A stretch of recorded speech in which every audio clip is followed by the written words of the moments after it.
Welcome to the Chancellor's residence. My name is Carol Block, and this is our 14th season having these recitals. And I think after this, we have 3 left after this, so we will have 17 total since March. So it's been a pretty busy season.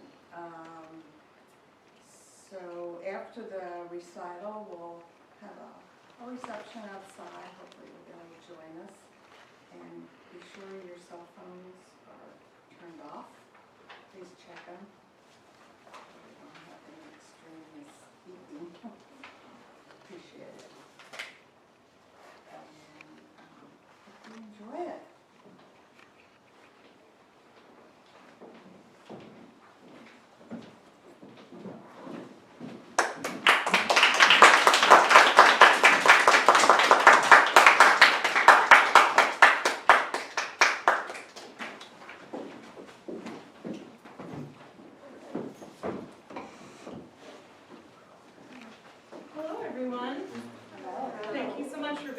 Today. My name is Kim Mendez, and I am a second-year master's student at the Herb Alpert School of Music here at UCLA. The order in the program got a little rearranged, so you're aware. So we're going to start today. Sorry, the hardest part is talking, to be honest with you. I get up here and I'm like, ah.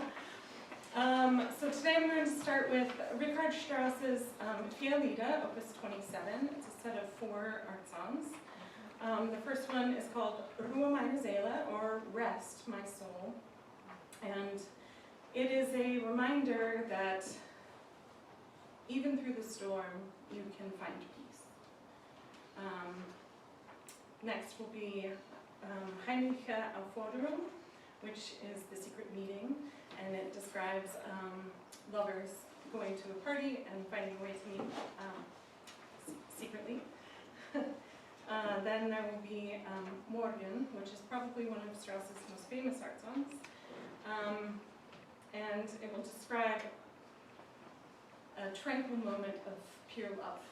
And the last will be Cecily. And it's a plea for love in return.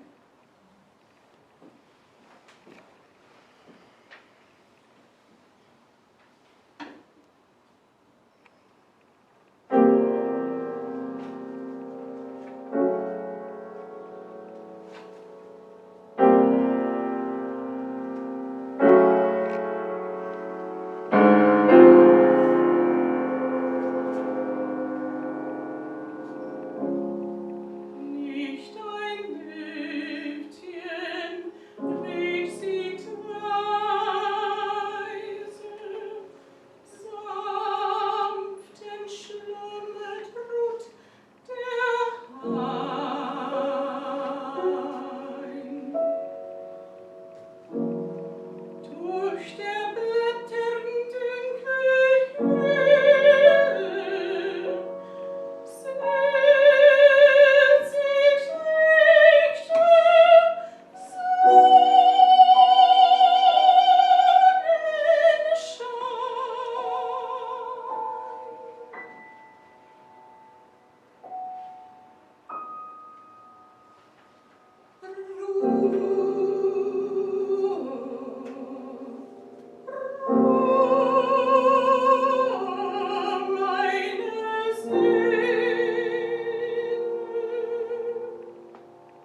lovely being beside me. This is Lucy Trucker.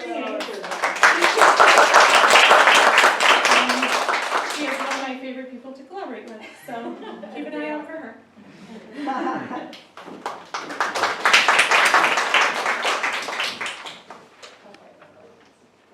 Hi, my name is Louise Floyd. Today I will be presenting this set of songs called Chancellor. They're about this, so they come from a set of poems that they claimed were unearthed archaeologically in ancient Greece, but actually the French poet actually just made them up so that he could write about. This character is kind of like Sappho, if you're familiar with Sappho. She goes on a journey through life, kind of a coming-of-age story. The first song is called La Fille de Pan. It's about playing panpipes with her lover. The second song is called La Chevelure. It's about getting tied up in your lover's hair. And the third song is about the death of Pan, symbolizing the death of our character's innocence.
Sono tre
And this is the final piece of music in the entire opera.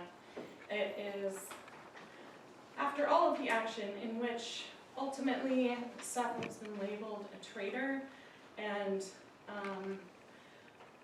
the person that she loves has left with someone else, and he thinks that she is just absolute the scum of the earth. And so she finds all that's what's going on, that he's leaving with the other person, and that he hates her, and so she faints. And so in this aria, she'll be waking up, and a content warning that she does die by suicide in the end.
So this is from Mozart's opera Così fan tutte, and it's the story of these two men who are in love with two sisters, and they end up not trusting that they are faithful, so they disguise themselves as different people and come back and try to seduce their girlfriends. Seduce the opposite. Seduce the opposite person's girlfriend, and of course it works. So it's kind of a story about how everyone's kind of stupid and things just kind of work out like that sometimes. So this is the love duet between Guglielmo in disguise as it's a little bit racist in the original, as an Albanian man seducing their character, who is Dorabella, who's one of the two sisters.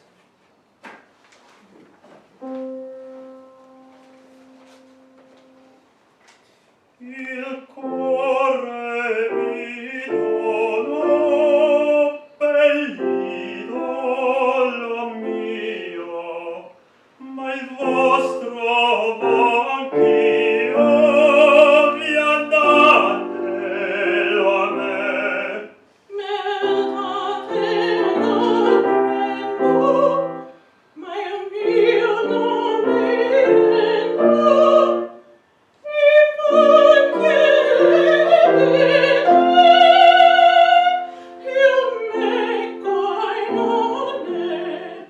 Se te conosco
opera.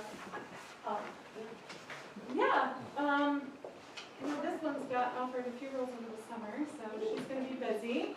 I'm going to be at the Aspen Music Festival for a couple of weeks in August with the Seraphic Fire Professional Choral Institute, which Seraphic Fire is a professional chorus in Miami, and they have a partnership with UCLA because one of their directors is the director of choral studies, Dr. James Bass.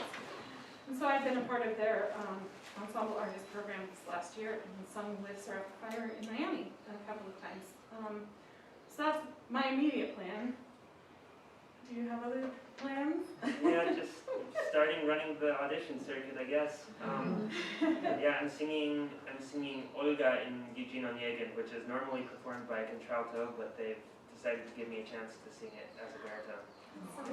And then I'm covering the title role, and it's one of my absolute dream roles. If you haven't heard any music from Eugene Onegin by Tchaikovsky, I heavily recommend it. It's amazing. It's wonderful.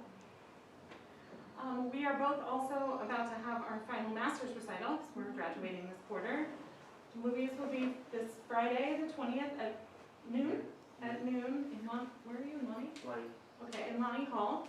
And I will be Saturday, the day after, at 8 p.m. also in Lonnie Hall. And you'll hear some of the same music from us and some very different things from us. Yeah. How did you all discover that you wanted to do opera? What put you on this path? Do you want to take the first shot at this one? I'm a big old nerd. I've loved it. I got into classical music because I'm a pianist, and then I started in my music classes. I got introduced to opera, and I made friends with one of the voice teachers at my old school, and he kind of was like, "Here you go. Here's some opera to sing." And then it's onward and upward. For me, my family's been musical ever since I can remember. A lot of church singing, a lot of, my parents always had some sort of, my mom was in a choral group, or my dad was playing guitar and singing for a cover band or something, so like I've just been around music my whole life, and I knew that I wanted to pursue music as a career, but the first time I was in college, I wasn't sure about it. And so I actually went and worked in fashion and film and television, doing costumes for a few years, and then decided to come back. And I ended up in classical singing because I came from musical theater. I did a lot of musical theater, community productions growing up and stuff like that. And it just kind of led me here. Who's your professor at UCLA? Our individual teachers? Yeah. Mine. She was here. She left. Her name's Maria Fortuna Dean. And I actually met her, so I'm a two-time Bruin. I got my bachelor's here in 2020 online. I was a transfer, so I transferred from Pasadena City College, and Maria, at the time when I was there, if you need to scoot, please do. I know. hate to interrupt the story. Thank you all so much. I have a rehearsal at 6 o'clock on the east side.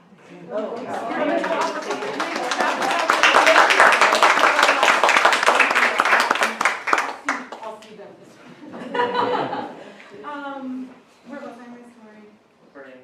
Maria, yes, so she was the head of the opera department there, and so I did scenes with her, and then I sang the role of Major General Stanley in Pirates of Penzance my last year at PCC with her. So.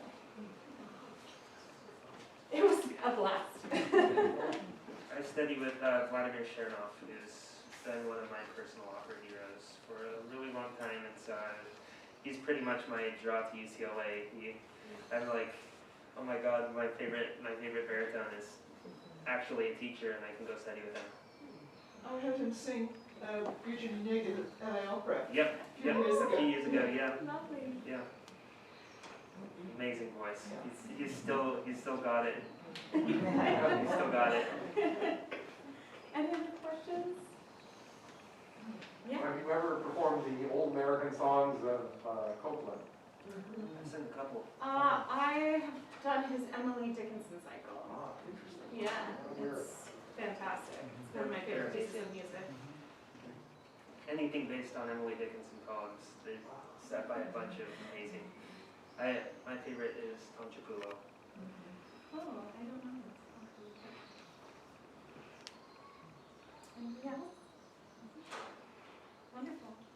so much for having us.